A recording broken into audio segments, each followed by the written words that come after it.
नमस्कार, मैं हूं श्वेता झा और आप देख रहे हैं आज तक। हिंदुत्व पर लड़ाई नए अंदाज में सामने आई। जी हां, दशहरे के दिन संघ प्रमुख मोहन भागवत और शिवसेना प्रमुख उद्धव ठाकरे दोनों का संबोधन हुआ और हिंदुत्व पर दोनों के विचार किसी प्रहार से कम नहीं थे।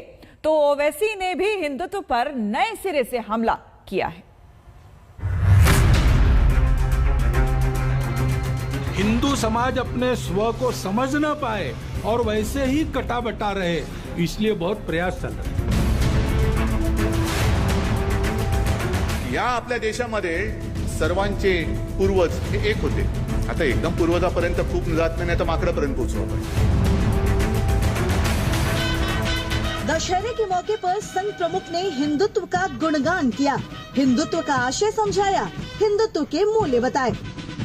हिंदू धर्म उदित होगा तो फिर परिणाम ये भी होगा कि मनुष्यों के कलहों पर जिनके दुकान चलते हैं और उनके खोए हुए संतुलन पर जो अपना उल्लू सीधा करते हैं, उनके दुकान बंद हो जाएंगे।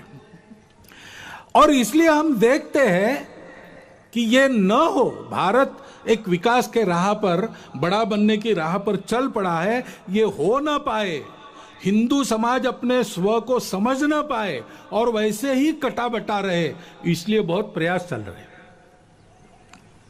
जो जो भारत का है उसकी निंदा करना, जो जो भारतीय है उसकी निंदा करना, भारत के जीवन की, भारत के धर्म की, भारत की परंपरा की, इतिहास की, वर्तमान की, व्यवस्थाओं की, सबकी निंदा करना, भारतीयों के हृदय में स्वयं के बारे में ही अश्रद्धा उत्पन्न करना, ऐसे प्रयास चलते हैं। ये संघ का पारंपरिक कार्यक्रम था। दशहरे के दिन संघ प्रमुख का ये संबोधन सालों से होता आ रहा है। संघ की नीति दर्शन संघ प्रमुख देश के सामने रखते हैं। मोहन भागवत ने उसी सिलसिले को आगे बढ़ाया, देश को हिंदुत्व का मर्म समझाया। लेकिन दशहरे की सुबह भागवत के इस बयान पर दशहरे की शाम उद्धव ठाकरे का जवाब आया। मोहन भागवतांचे जे आहेत विचार, त्यांनी म्हटलेलं आहे, हे गेल्या वेळेचं पण थोडंसं मी आणले की हिंदुत्व म्हणजे काय, आणि खरंय काय, त्याच्यात काही चूक नाहीये की या आपल्या देशामध्ये सर्वांचे पूर्वज हे एक होते। आता एकदम पूर्वजापर्यंत खूप जात नाही, तर माकडापर्यंत पोहोचू आपण। पण या देशापुरता जरी विचार करायचा झाला तर सर्वांचे पूर्वज एक होते आहेत। हे जर आपल्याला मान्य असेल तर मग विरोधी पक्षांचे पूर्वज काय परग्रहावरून आले होते का? आता जे काही शेतकरी आंदोलन करतायत त्यांचे पूर्वज काय परग्रहावरून आले होते काय? लखीमपूरला जे शेतकरी दिवसाढवळ्या मारले त्यांचे पूर्वज काय परग्रहावरून आले होते? हा जो काही विचार आहे की आपण सगळे एक आहे, हिंदुत्व म्हणजे काय, आम्ही दुसऱ्याचा द्वेष मत्सर करत नाही, पण हे जे दिवसाढवळ्या दिसतंय, हे मोहनजी तुम्हाला तरी पटते का? तुम्हाला तरी मान्य आहे का? आणि मी जनतेला विचारतोय, तुम्हाला तरी मान्य आहे का? हाँ, हे काय थोतांड नाहीये की मैं तो फकीर हूं, झोली पहन के, ये झोली बिली है माझी, अशी दरिद्री कर्मदरिद्री विचार आमचे नाहीयेत। जाहिर है हिंदुत्व पर तलवारें तनी हैं। एक तरफ हिंदुत्व के ध्वजवाहक संघ के विचार और दूसरी तरफ हिंदुत्व की राजनीति की अलंबरदार शिवसेना का प्रहार। इस वैचारिक युद्ध में असदुद्दीन ओवैसी भी कूदे। ओवैसी के निशाने पर उद्धव ठाकरे थे।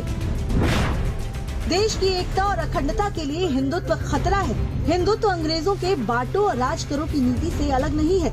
एनसीपी कांग्रेस ने खुशी खुशी अपनी तथाकथित धर्मनिरपेक्षता को त्याग दिया और आपके साथ आ मिले, लेकिन आप अपने हिंदुत्व से इंच भर नहीं दूर हुए हैं।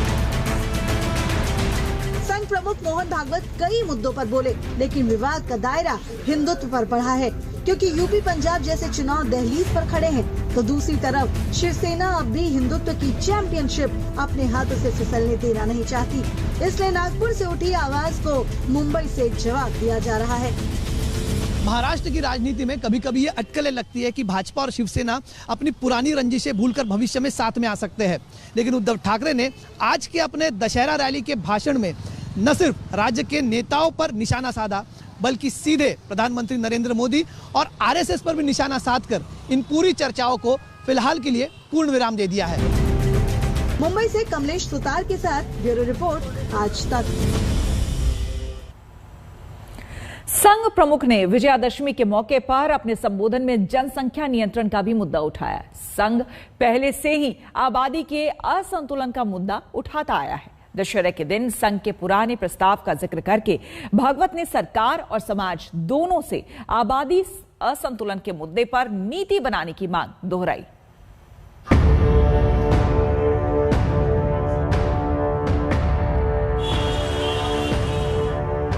विकासशील देश में कहीं भी जनसंख्या की अधिकता संसाधनों पर हर नागरिक को उसका समान अधिकार देने में बाधा बनती है। इस बात से कोई इनकार नहीं करता। संघ बढ़ी जनसंख्या से ज्यादा कुछ खास इलाके में आबादी के असंतुलन के कारण जनसंख्या नीति की मांग करता है। जनसंख्या नीति तो होनी चाहिए। अपने यहां विचार हुआ है, एक परिवार में 2.1 ऐसा कहा है ना, 2 बालक रहे, ऐसा विद्वानों ने मिलकर निश्चित किया, सरकार ने उसको स्वीकार किया, ये सब हुआ है। लेकिन हमको लगता है कि एक बार फिर विचार कर लेना चाहिए। एक 50 साल आगे तक का विचार करके एक नीति बनानी चाहिए और उस नीति को सब पर समान रूप से लागू करना चाहिए। क्योंकि जैसे जनसंख्या एक समस्या बन सकती है, वैसे जनसंख्या का असंतुलन भी समस्या बनती है। आरएसएस की दलील है कि असमान प्रजनन दर के कारण सीमा से सटे इलाकों में आबादी का संतुलन बढ़ता है। 1951 से 2011 के बीच मुस्लिम जनसंख्या का अनुपात 9.8% से बढ़कर 14.23% होने की बात संघ कहता है। संघ का कहना है कि पूर्वोत्तर के कई राज्यों में धर्म के आधार पर जनसंख्या का असंतुलन गंभीर हुआ है। इसीलिए एक जनसंख्या नीति जरूरी है जो सभी धर्म के लोगों पर समान रूप से लागू हो। देश में उपलब्ध संसाधनों, भविष्य की आवश्यकताओं एवं जनसांख्यिकीय असंतुलन की समस्या को ध्यान में रखते हुए देश की जनसंख्या नीति का पुनर्निर्धारण कर उसे सब पर समान रूप से लागू किया जाए। सवाल उठता है कि क्या सरकार फिलहाल ऐसे किसी भी रास्ते पर बढ़ने की तैयारी में है? तो जवाब आता है नहीं, क्योंकि संसद के हाल में हुए मानसून सत्र में लोकसभा के भीतर होशंगाबाद से बीजेपी सांसद उदय प्रताप सिंह ने ही जब स्वास्थ्य मंत्रालय से पूछा कि क्या सरकार जनसंख्या नियंत्रण के लिए देश में सभी धर्मों पर समान रूप से लागू होने वाली कोई नीति लाने का विचार कर रही है, क्या 2 बच्चों की नीति लाने का कोई प्रस्ताव है या नहीं, जवाब में स्वास्थ्य राज्य मंत्री डॉक्टर भारती पवार ने कहा कि सरकार का ऐसा कोई विचार नहीं। इतिहास है कभी तो क्या अब आरएसएस की तरफ से फिर अपनी पुरानी मांग को पूरा करने की आवाज उठाई जाती है तो सरकार कोई कदम उठा सकती है। 2011 की जनगणना के पांथिक आधार पर किए गए विश्लेषण से विविध संप्रदायों की जनसंख्या के अनुपात में जो परिवर्तन सामने आया है, उसे देखते हुए जनसंख्या नीति पर पुनर्विचार की आवश्यकता प्रतीत होती है। आबादी नियंत्रण की एक नीति जरूरी है, लेकिन लोकसभा में सरकार की मंत्री ही अभी नीति कोई न लाने की 4 वजहें गिनाते हुए कहती हैं कि राष्ट्रीय परिवार स्वास्थ्य सर्वे के मुताबिक वांछित प्रजनन दर घटकर 1.8 हो गई है, यानी महिलाएं औसत अब 2 बच्चों से कम को ही जन्म देना चाहती हैं। दूसरी वजह केंद्र सरकार बताती है कि वो अंतर्राष्ट्रीय समझौता जो भारत को परिवार नियोजन में किसी तरह का दबाव बनाने से रोकता है। तीसरी वजह के तौर पर सरकार दुनिया भर के अनुभवों के आधार पर कहती है कि अगर जबरदस्ती आबादी कंट्रोल कराने की कोशिश की जाती है तो लिंग के आधार पर गर्भपात, लड़कियों का त्याग, भ्रूण हत्या जैसी बेहद शर्मनाक चीजें समाज में बढ़ने लगती हैं। चौथी वजह में सरकार केंद्र की संसद ने खुद कहती है कि केरल, तमिलनाडु, पश्चिम बंगाल, आंध्र प्रदेश जैसे राज्यों ने बिना किसी सख्त कानून प्रावधान प्रजनन दर कम की है। कौन है मोहन भागवत? एक गैर पंजीकृत सांस्कृतिक संगठन के स्वयंभू अध्यक्ष।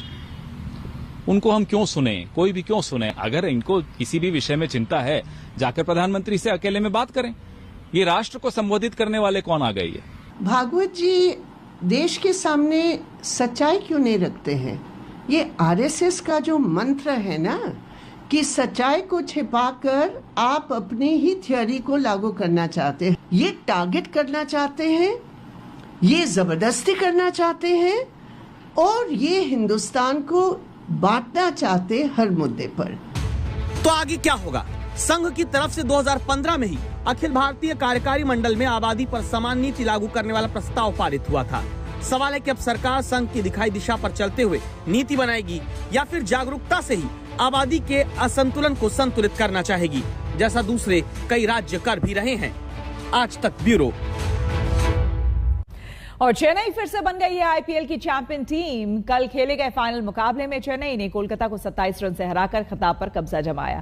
पहले खेलते हुए चेन्नई ने जीत के लिए कोलकाता को 193 रनों का लक्ष्य दिया था। चेन्नई के डुप्लेसी को मैन ऑफ द मैच का खिताब दिया गया। धोनी की कप्तानी में चेन्नई की टीम ने चौथी बार आईपीएल का खिताब जीता।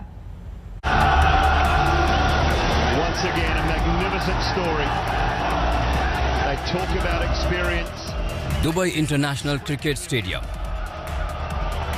चेन्नई के चौतरफा चमक का गवाह बना। आप में से बहुत से लोग इस शख्स को किस्मत किंग कहते हैं, मगर इस मैच का लम्हा लम्हा क्रिकेट के पन्नों में लिखता रहा है कि ये कहानी किस्मत से नहीं, मेहनत और ताकत की है। माही के कुनबे ने ऐसी तबाही मचाई कि कोलकाता कहीं का नहीं बचा। चौथी बार चैंपियन बनी है चेन्नई। इसी कप्तान के साथ जीत का सिलसिला शुरू हुआ और इसी के साथ ये कारवां चलता ही जा रहा है। चेन्नई ने अपने विरोधियों को चित करते हुए खिताब अपने नाम कर लिया। वैसे इसकी पटकथा चेन्नई की बल्लेबाजी के साथ ही शुरू हो गई थी।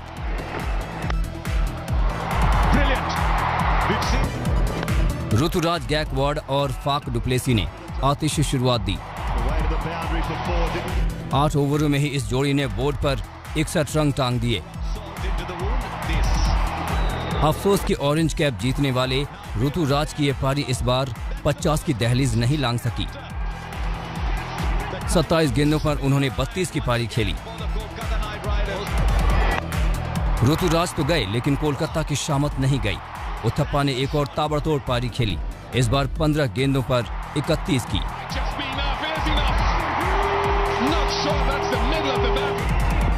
और फाफ का बल्ला बताता रहा कि तजुर्बे की ताकत क्या होती है। 2 रन पर स्टंपिंग मिस होने के बाद से उन्होंने कोलकाता को कोई मौका ही नहीं दिया।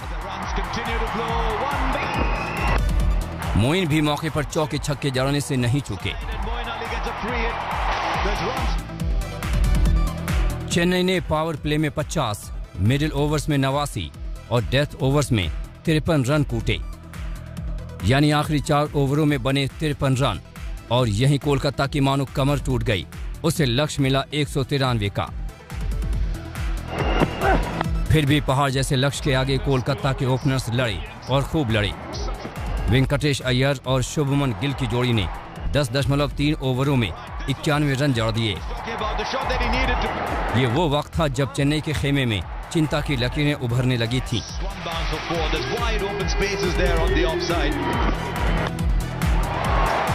लेकिन 11वें ओवर में शार्दुल ने पहले अय्यर और फिर नीतीश राणा को कैच कराकर अपनी टीम की मजबूत वापसी कराई। और जब 12वें ओवर में सुनील नारायण भी जडेजा के कैच पर चलते बनी तो कोलकाता की उम्मीदें ध्वस्त हो गई। एड़ी चोटी का जोर लगाकर भी कोलकाता 20 ओवरों में 169 रन ही बना सका। धोनी की टीम ने खिताबी मुकाबला 27 रनों से अपने नाम किया। आज तक ब्यूरो। पुंछ में आज भी आतंकियों की तलाश के लिए सर्च ऑपरेशन जारी है। 5 जवानों की शहादत के बाद से ये ऑपरेशन चल रहा है, लेकिन 6 दिन बाद भी आतंकियों का कोई सुराग नहीं मिला है। इस अभियान में आज हेलीकॉप्टर की भी मदद ली जा रही है। ये 2 तस्वीरें आपको हम दिखा रहे हैं। दोनों तस्वीर में आप देख सकते हैं कि देखिए किस तरह से आखिर ऑपरेशन चलाया जा रहा है। न सिर्फ जमीन पर बल्कि आसमान से भी नजर रखी जा रही है। हम रुकेंगे एक छोटे से ब्रेक के लिए। बने रहे हमारे साथ, देखते रहिए आज तक।